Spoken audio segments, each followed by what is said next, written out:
May the words of my mouth and the meditations of all our hearts be acceptable in thy sight, O Lord, our strength and our Redeemer. Amen. So I rarely drive places these days. Do you remember places? I do. I recall that lovely feeling of finding my way from one place to another, the knowledge that comes from discovering which roads go where, what side streets and boulevards will pick me up and spit me out at precisely the right intersection.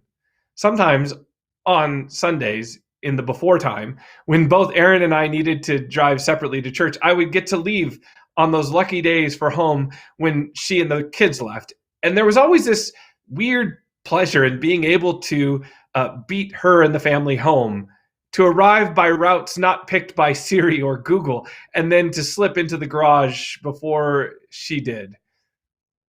And in those times, inevitably, when she beat me home, knowing, of course, that the competition was entirely of my own devising, still, I would have to know, which way did she go?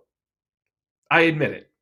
It may seem like a strange place to begin, but this morning, what holds my attention most in the gospel lesson is this final word from the evangelist Matthew about the Magi's encounter with Jesus. He writes, "And having been warned in a dream not to return to Herod, they left for their own country by another road." Other translations put it slightly differently. So they returned home by another way. It makes me wonder what the road was. Which way did they choose? It is hard not to be captivated by this story. Tradition has added much, and there's been endless speculation. Were these wise men, these magi, were they kings, or were they wealthy soothsayers? Were they astronomers or astrologers? So much is mysterious and really untold in the gospel account. We know they came from the east, but from where exactly? Just over the hill in Syria, or further still from Persia, what we now call Iraq and Iran, or beyond even that to India? Wherever they began, we know that a journey was involved.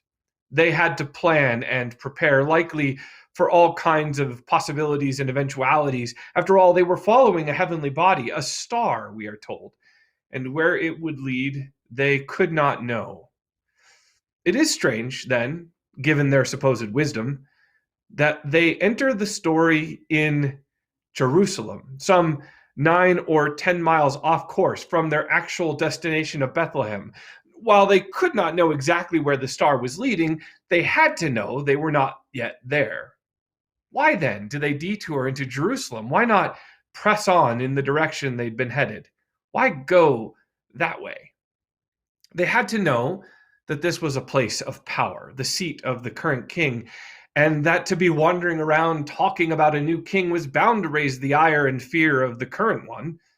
Frederick Buechner, that famous preacher, narrates their encounter with Herod, adding color in the way only a preacher and a storyteller can. He writes, "Go and find me the child," the king told us. And as he spoke, his fingers trembled so that the emeralds rattled together like teeth. "Because I want to come and worship him," he said. And when he said that, his hands were as still as death. Death. I ask you, does a man need the stars to tell him that no king has ever yet bowed down to another king? He took us for children, that sly, lost old fox, and so it was like children that we answered him. "Yes, of course," we said, and went our way, and his hands fluttered to his throat like moths. I cannot say, nor can anyone definitively, what it is that lured the wise men into Jerusalem, what ambitions or ulterior motives pushed them off course, why they alerted the powers that be of their little quest. I can say that it provides us with a much needed comparison. If the story of Jesus is the introduction of a new king, a messianic leader into the hearts and imaginations of the world, it certainly provides a definitive contrast to the existing powers that be. Let us not forget that Herod was a tyrant and a despot, that he held the power that he held by the grace of Rome. Let us not forget the holy innocents, the thousands of children he slaughtered when learning this news of a new king's birth from the Magi. Let us not forget that worldly power seeks to control and to dominate by any means necessary. Let us not forget that the way of the world is a way riddled with vanity and violence. We know this to be true, and we can see it in all its ugliness if we only look at the history books, to the stories of Herod and Caesar and many, many others, or if we look to the news headlines of today, to the leaders of our own world. But the gospel rarely dwells long in these old ways. Matthew is here to tell us something new about the way of Jesus. Such a way, our presiding bishop Michael Curry tells us often, if you're an Episcopalian, is the way of love. When love is the way, says Curry, unselfish, sacrificial, redemptive, then, he writes, no child will go to bed hungry in this world ever again. Poverty would become history. When love is the way, we will lay our swords and shields down by the riverside to study war no more. When love is the way, there's plenty of room for all of God's children. Now, I confess, such a way might seem altogether like pie in the sky, naive and unwise. After all, we have seen time and again when the hopers and dreamers, the ones driven by love, go toe-to-toe with the powers of this world. Death. Death is what happens. T.S. Eliot, in his poem on the Magi, concludes with this. This, were we led all the way for birth or death? There was a birth, certainly. I had seen birth and death, but had thought they were different. This birth was hard and bitter agony for us, like death, our death.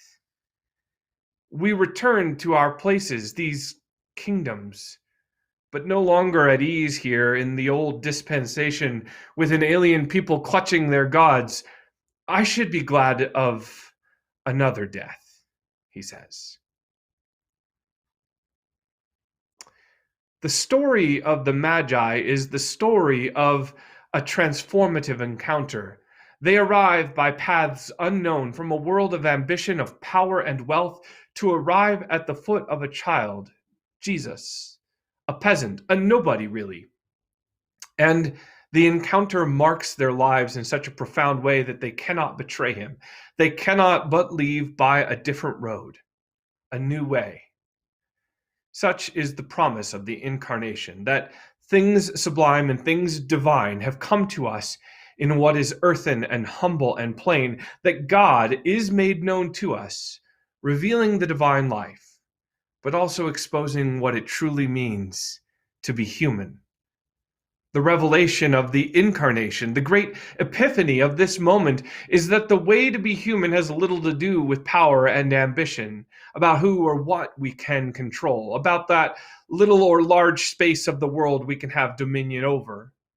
The way to be human is about vulnerability, really, about the courage to share ourselves, our true selves, with others, about revealing our struggles and our triumphs, our losses and our loves with those near to us.